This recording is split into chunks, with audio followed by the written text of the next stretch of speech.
আবহন বাঙালির উৎসব নবান্ন। কাকতালীয় হলো সত্য, আজকের এই অসাধারণ আয়োজন সেই নবান্নের রূপক। আমরা নবীনরা এই বিভাগের নতুন ফসলের মতো, যারা এই বিভাগের উন্নতির জন্য কাজ করার জন্য মুখে আছি। আজকের অনুষ্ঠানের প্রধান অতিথি জনাব আনিসুল হক এমপি, মাননীয় মন্ত্রী আইন বিচার ও সংসদ বিষয়ক মন্ত্রণালয়, বিশেষ অতিথি জনাব মোহাম্মদ মাইনুল কবির, সচিব লেজিসলেটিভ ও সংসদ বিষয়ক মন্ত্রণালয়, জনাব মোহাম্মদ গোলাম সরোয়ার, সচিব আইন ও বিচার বিভাগ, এবং জনাব মোহাম্মদ শহীদুল হক ঝিনুক স্যার, মহাপরিদর্শক নিবন্ধন। আসসালামু আলাইকুম। উপস্থিত আছেন আমাদের আজকের অনুষ্ঠানের সভাপতি মোহাম্মদ জিয়াউল হক স্যার। এছাড়া উপস্থিত আছেন আমাদের পরিদর্শক স্যারগণ, জেলা রেজিস্ট্রার স্যারগণ, অগ্রজ সাব রেজিস্ট্রার স্যারগণ এবং 38তম বিসিএস হতে নিয়োগপ্রাপ্ত আমার প্রাণপ্রিয় সহকর্মীবৃন্দ। আপনাদের সবাইকে শুভেচ্ছা। আমি শামসুজ্জামান রাফি 38তম বিসিএস থেকে সাব রেজিস্ট্রার হিসেবে নিয়োগপ্রাপ্ত হয়েছি এবং বর্তমানে নেত্রকোনা জেলার আটপাড়ায় কর্মরত আছি। প্রথমে আমি ধন্যবাদ জানাতে চাই আজকের অনুষ্ঠানের মাননীয় মন্ত্রী মহোদয়, সচিব মহোদয় এবং উপস্থিত অন্যান্য অতিথিবৃন্দকে। আপনাদের ব্যস্ত সময়ের মধ্য থেকে আপনারা আজকের অনুষ্ঠানে উপস্থিত হয়ে আমাদের এই বিশেষ দিনটিকে মহিমান্বিত করেছেন। আমরা যখন এই বিভাগে যোগদান করেছি তখন আমরা চিন্তা করতে পারিনি যে এরকম একটা বৃহৎ পরিসর অনুষ্ঠানের মাধ্যমে আমাদেরকে বরণ করে নেওয়া হবে। বাংলাদেশ রেজিস্ট্রেশন সার্ভিস অ্যাসোসিয়েশনকে ধন্যবাদ, এই অনুষ্ঠানের আয়োজকবৃন্দ, সম্মানিত নেতৃবৃন্দ, আপনাদেরকে 38তম বিসিএস ব্যাচের পক্ষ থেকে আন্তরিকভাবে ধন্যবাদ ও কৃতজ্ঞতা।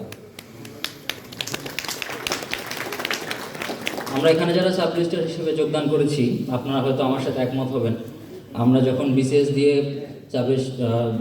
দিই তখন আমরা কেউ আসলে সাব রেজিস্ট্রার হব এই চিন্তা করে যোগদান পরীক্ষা দিইনি। আমাদের অনেকের স্বপ্ন ছিল আমরা অ্যাডমিনে যাব, কেউ পুলিশে যাব, কেউ ফরেনে যাব। কিন্তু এখানে একটা মজার ব্যাপার আছে, সেটা হচ্ছে আমরা যদি ক্যাডার সার্ভিস পেতাম তাহলে আমাদের এই যে সাবজেক্ট চয়েসের উপর একটা ভূমিকা থাকতো সেখানে, কিন্তু যেহেতু নন ক্যাডার ডিপার্টমেন্ট চয়েসের কোনো সুযোগ নেই, কাজে আমরা যে সাব রেজিস্ট্রার হিসেবে নিয়োগপ্রাপ্ত হয়েছি এটা পুরোটাই আমাদের ভাগ্য। কাজেই যখন প্রথমে সাব রেজিস্ট্রার লিস্টে আমি আমার নাম দেখতে পেলাম, আমি আসলে নিশ্চিত ছিলাম না এটা কি ভাগ্য নাকি সৌভাগ্য বটে। কিন্তু এই বিভাগে যোগদান করে মাননীয় আইজিআর মহোদয় এবং অন্যান্য আইআরও স্যারদের নিবিড় তত্ত্বাবধানে আমাদের প্রশিক্ষণ গ্রহণ শেষ হলো এবং এরপর আমরা মাঠে যোগদান করেছি এবং মাঠ পর্যায়ে আমরা ইতিমধ্যে কিছুদিন কাজ করার অভিজ্ঞতা অর্জন করেছি। সেই অভিজ্ঞতা থেকে বলতে পারি এই সাব রেজিস্ট্রার হিসেবে নিয়োগপ্রাপ্তটা আমাদের সৌভাগ্যই বটে।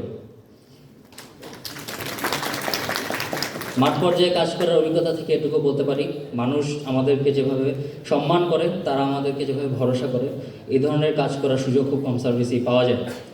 তার থেকে বড় কথা, কাজ করতে গিয়ে আমরা বিভিন্ন সমস্যায় পড়েছি এবং তখন অগ্রজদের সাথে থেকে যেভাবে তাৎক্ষণিকভাবে আমরা সেই সমাধান পেয়েছি, পরামর্শ পেয়েছি, সেটাও আমরা মনে হয় অনেক সার্ভিসে বিরল।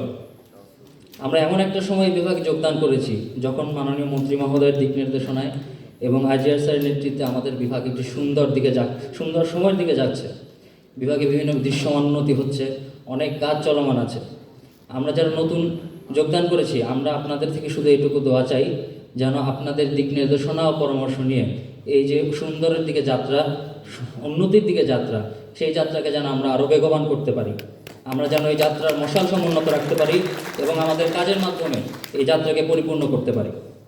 ব্যক্তিগতভাবে আমি একটু বেশি ভাগ্যবান। কেন বলছি সেটা, আমরা জানি যে সরকারের দ্বিতীয় সর্বোচ্চ রাজস্ব আদায়কারী সংস্থা এবং জনগণের খুবই গুরুত্বপূর্ণ একটি সেবা আমাদের এই বিভাগ থেকে দেওয়া হয়, কিন্তু তারপরেও আমাদের অধিকাংশ কার্যালয়ে খুব একটা ভালো অবস্থায় নেই।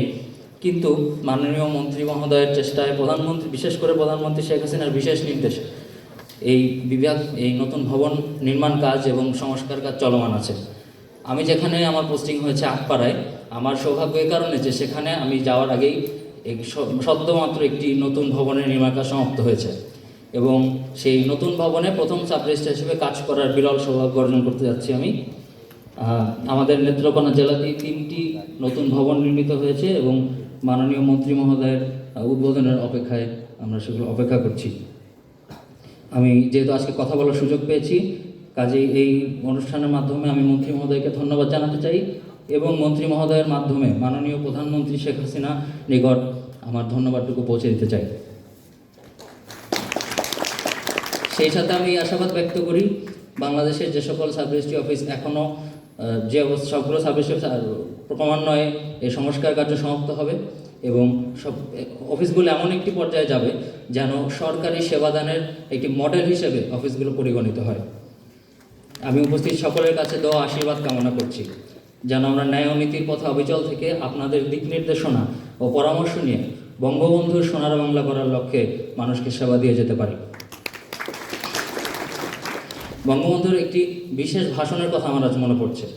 বঙ্গবন্ধু শেখ মুজিবুর রহমান তার একটি ভাষণে বলেছিলেন, সরকারি কর্মচারীদের জনগণের সাথে মিশে যেতে হবে। তারা জনগণের খাদেম, সেবক, ভাই। তারা জনগণের বাপ, জনগণের ছেলে, জনগণের সন্তান। তাদের এই মনোভাব নিয়ে কাজ করতে হবে। কথা সত্য, কারণ আমরা এখানে যারা এসেছি বেশিরভাগই কেউ সোনার চামচ মুখে নিয়ে জন্মগ্রহণ করেনি। আমরা সাধারণ পরিবার থেকে উঠে এসেছি। আমার সামনে যে লোকটি সেবা নিতে আসে সে আমার বাবার মতোই, আমি তার সন্তানের মতোই। কাজেই প্রজাতন্ত্রের একজন কর্মচারী হিসেবে আজ আমরা শপথ করছি, বঙ্গবন্ধুর এই আদর্শ নির্দেশনা সামনে রেখে আমরা এমনভাবে নিজেদেরকে পরিচালনা করব, আমাদের কাজের মাধ্যমে এই বিভাগকে এমন অবস্থানে নিয়ে যাব, যখন একটি ছেলে বা মেয়ে পরবর্তীতে বিশেষ পরীক্ষা দেবে, তারা যখন চিন্তা করে আমি অ্যাডমিন হব, পুলিশ হব, একইভাবে তারা সাব রেজিস্ট্রার হব, এই চিন্তা করে বিশেষ পরীক্ষা দেবে। এই কথা প্রসঙ্গে যেটা বলতে চাই, আমরা একটা আশার বাণী শুনেছিলাম যে সাব রেজিস্ট্রেশন, এই রেজিস্ট্রেশন সার্ভিস একটি ক্যাডার সার্ভিসে রূপান্তরিত হওয়ার পরিকল্পনা রয়েছে, প্রস্তাবনা রয়েছে। আজ এই অনুষ্ঠানের মাধ্যমে আমি এই বিষয়ে আশা করছি যে খুব দ্রুতই আমরা এই বিষয়ে কোনো সুসংবাদ শুনতে পাবো। 38তম বিশেষতা নিয়োগপ্রাপ্ত সাব রেজিস্ট্রারের পক্ষ থেকে আমি আবার আয়োজকবৃন্দ এবং বিশেষ করে বিআরএসএ এবং এর নেতৃবৃন্দকে ধন্যবাদ জানাই। আজকের এই অনুষ্ঠান প্রমাণ করছে আমাদের কথা বলার একটা জায়গা আছে। আমাদের কোনো বিপদ আপদ কিংবা কোনো সমস্যায় বিআরএসএ আমাদের আশ্রয়স্থল, এবং আশা করছি আমাদের অগ্রজরা এবং বিআরএসএর নেতৃবৃন্দ সব সময় আমাদের পাশে থাকবেন, সহযোগিতা করবেন। আমি আবারও ধন্যবাদ জানাতে চাই এত সুন্দর একটি আয়োজনের মাধ্যমে। আমি আবারও ধন্যবাদ জানাচ্ছি মাননীয় মন্ত্রী, সচিব মহোদয়, আইজিআর স্যার এবং উপস্থিত সবাইকে। আপনাদের সকলের জীবন নবান্নের নতুন ফসলের মতো সম্ভাবনাময় ও উজ্জ্বল হোক। সবাইকে ধন্যবাদ। আসসালামু আলাইকুম।